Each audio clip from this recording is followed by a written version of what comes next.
أهلا بكم مشاهدينا الأعزاء ضمن برنامج إصلاحات. حلقة اليوم نتكلم فيها على قطاع الصحة والمشاكل اللي تعاني منها والإصلاحات اللي خصها تكون.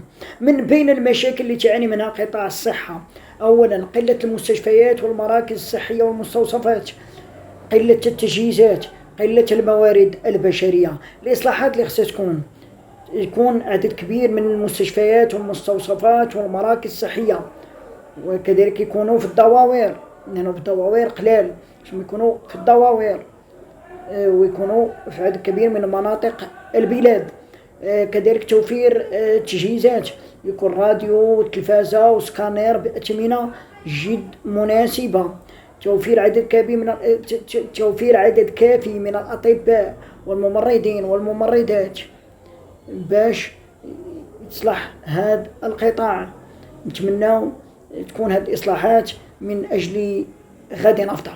إذا بقى لا ودعكم ونقول لكم إلى اللقاء في حلقة قادمة بإذن الله. إلى اللقاء.